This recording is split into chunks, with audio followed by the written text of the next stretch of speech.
This shocking story is shaking Minnesota, and honestly the entire country.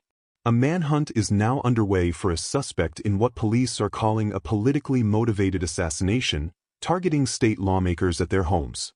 Let's break down exactly what happened. Police are urgently searching for 57-year-old Vance Boelter. He's the man believed to have killed State Representative Melissa Hortman, a top Democrat in the Minnesota House, along with her husband, Mark. According to Governor Tim Walz, this wasn't random. It was an assassination. And it didn't stop there. Boelter also shot State Senator John Hoffman and his wife, Yvette, in a separate attack. Thankfully, they both survived and are now recovering after surgery. But the danger isn't over. Authorities say Boelter was impersonating a police officer. He showed up in what looked like a police car, wearing what looked like a police uniform, and even opened fire on real officers outside Hortman's home before escaping. And here's where it gets even more disturbing. Inside his car, police discovered a hit list with nearly 70 names. Many of them are Democratic lawmakers or public figures connected to abortion rights. That list includes Minnesota Congresswoman Ilhan Omar and Senator Tina Smith. As the story unfolds, more details are coming out about Boelter himself. He lived in a quiet town called Green Isle, just an hour outside of Minneapolis. But he often stayed at a friend's house in the city, a man named David Carlson, who has known Boelter since they were in 4th grade. Carlson told reporters he was shocked to hear what happened. He wasn't a hateful person, Carlson said, but he needed help. According to him, Boelter was a Trump supporter and strongly opposed abortion.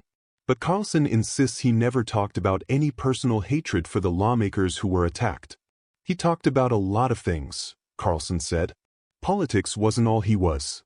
He also shared that Boelter had been struggling with money, with work, and possibly with his mental health. He was looking for jobs. Maybe nothing worked out, and he just gave up, Carlson said. Maybe this was his way of going out in a blaze of glory. I just don't know.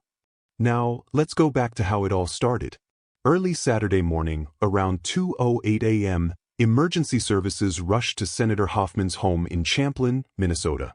Police dispatch audio reveals the tense scene.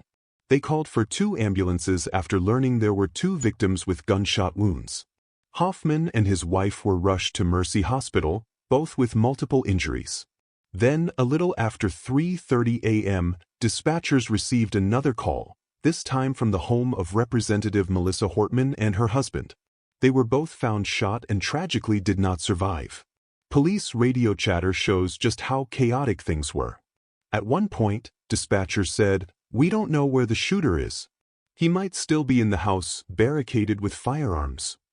Multiple agencies responded. SWAT teams broke into homes. Streets were shut down. And the entire community went on high alert. Lawmakers across the state have been shaken. One Republican senator, Zach Duckworth, said Senator Hoffman is known for his big heart and commitment to helping vulnerable Minnesotans. He's been doing this for decades, Duckworth said, and he's probably the most gregarious, easygoing colleague we have. This tragic story is still developing. Authorities are working around the clock to find Boelter and to figure out just how far his plans went. We'll keep you updated as soon as we learn more. Until then, stay safe out